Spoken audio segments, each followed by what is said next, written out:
que passa e para a fiscalizar. sociedade é que isso é um artifício para beneficiar os parlamentares. Agora, o E senhor nós temos que falou no aguentar isso. escândalo do Cachoeira. Esse escândalo que está aí repercutindo. Eu me lembrei também do escândalo dos anões do orçamento. Pois é. Que era um escândalo de emendas. Estão falando agora em venda de emendas aqui, né? Emendas ao orçamento. Agora, o caso do Cachoeira é mais escandaloso ainda, né? Porque sugere sociedade de parlamentares com um bandido, um criminoso. O que é o esquema do orçamento, que pode ser anterior ao que Haroldo disse? O parlamentar é financiado por uma empresa. Vamos pegar uma empreiteira. Esqueçamos os demais. Ele vai colocar o quê? Uma emenda no PPA que permite o investimento de determinadas estruturas que essa empreiteira já orientou. Vai fazer uma emenda LDO para que isso seja calçado no orçamento. E faz uma emenda no orçamento, ou de bancada, ou individual, e muitas vezes de bancada, para garantir que o montante desse recurso seja canalizado para aquela obra, e aí ele já está assegurando em determinado órgão, que ele provavelmente nomeou, já está assegurando em determinado órgão a execução direcionada àquela empresa. Ou seja, pode nascer antes, inclusive, a corrupção, como foi o controle pelos anões do orçamento. A corrupção não necessariamente nasce no executivo. Muitas vezes ela nasce aqui dentro. Essas peças orçamentárias, LDO, PPL, LDO, lei orçamentária, são inócuas. Inócuas porque o orçamento é só autorizativo. Depois vem aqui um pedido para liberar. O governo pode mexer como ele quiser e complementar a qualquer momento.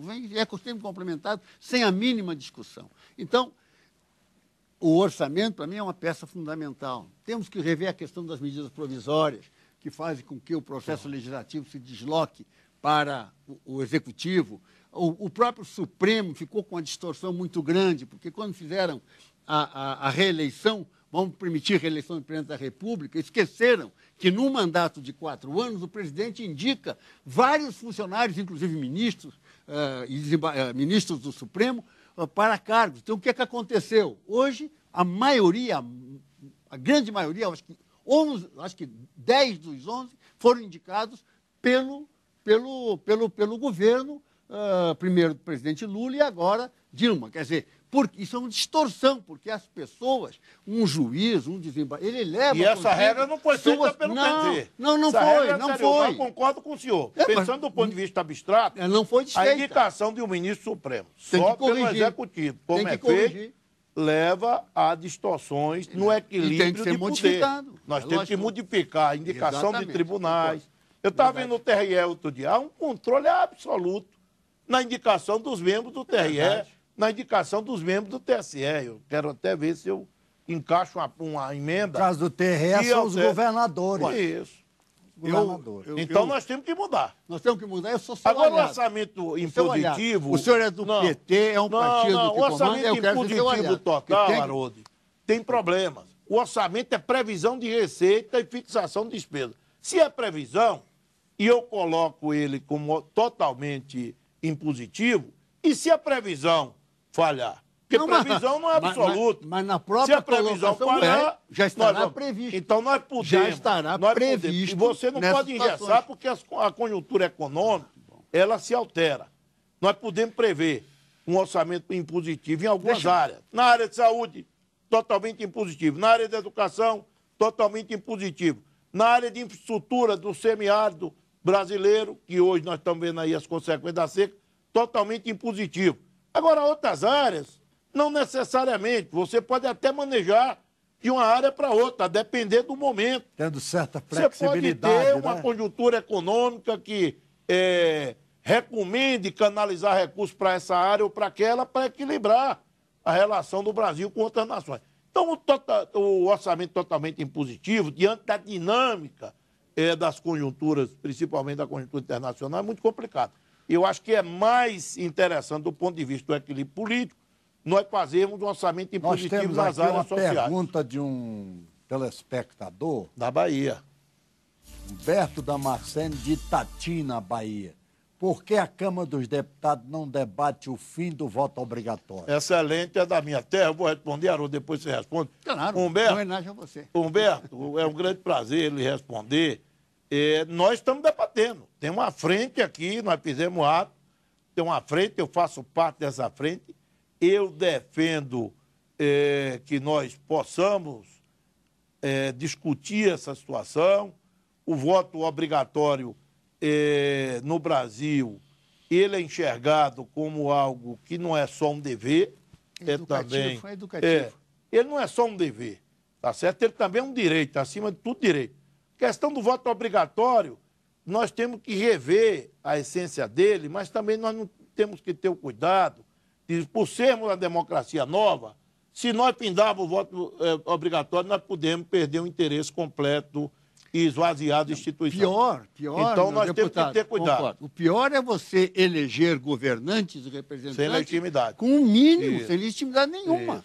Então terão que ser criadas regras. Por exemplo, faz voto facultativo, tudo bem, eu acho que nós vamos marchando para isso à medida que a democracia, o sistema representativo, o Estado de Direito, essa coisa vai amadurecendo. A politização da população. Da própria população. Isso. Temos que ter uma boa reforma partidária, porque realmente caminha para o voto aberto, caminha para o fim da reeleição, de cargos municipais, caminha para a redução de mandatos. Porque o voto obrigatório teve um papel pedagógico, um papel educativo, né? Suplente de senador. Papel educativo. Educativo. E hoje, né, as democracias começam a se fortalecer, o voto é obrigatório porque tem um sentido pedagógico, educativo, para as pessoas se habituarem. O Brasil hoje talvez já esteja vivendo o limiar dessa situação. Então temos que debater. Nós temos aqui na Câmara os representantes, enfim, vamos discutir esse assunto e vamos ver se é isso que nós queremos. Mas lembro que nós corremos o risco de termos governantes eleitos por minoria. Sem legitimidade. É a mesma coisa do voto proporcional, é que o voto é de legenda. Nós tivemos o caso Enéas, que é emblemático. O voto é do partido e o parlamentar, independente do número de votos que ele tenha, você soma e vê o coeficiente eleitoral e dá. Enéas teve 1.500.000 votos, alguns parlamentares teve uma insignificante de votos, somou os votos de Enéas dele, eu gostaria 300 mil, de discordar. nós tivemos 500. Então você tem parlamentar sem nenhuma legitimidade. Eu defendo a proporcionalidade, mas com o mínimo de representatividade. Não dá para eleger também assim, parlamentares que não têm expressão social. Não existe sistema eleitoral já perfeito. Houve casos de deputado eleito com 200 votos. Mas isso não tem... O partido teve voto na legenda. E o partido tem que ter... já elegeu. Mas você, Haroldo, tem que associar duas coisas. O voto do partido com o mínimo de representatividade do parlamentar. Eu já fui muito adepto do voto distrital, há uns 15, 20 anos atrás. Achava que aquilo seria a solução, porque o eleitor está próximo. Hoje, eu acho que dentro dessa nova situação de internet, redes sociais, a sociedade totalmente verticalizada, todo mundo gerando conteúdo e conversando com todo mundo, o voto proporcional passou a ser o que representa melhor a nação. Com certeza. Se você fizer um voto distrital, por exemplo, você não vai representar os segmentos verticais, setoriais. A Casa Legislativa Nacional em Câmara de Vereadores.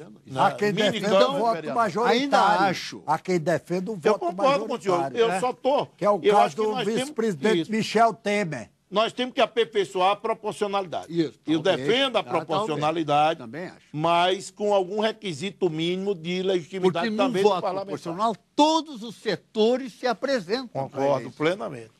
Nosso tempo, infelizmente, está esgotado. É pouco. Eu quero aqui agradecer a presença dos deputados Haroldo de Oliveira, do PSD do Rio de Janeiro, e a Maurito Teixeira, do PT da Bahia. Muito obrigado pela audiência e até o próximo Brasil em Debate.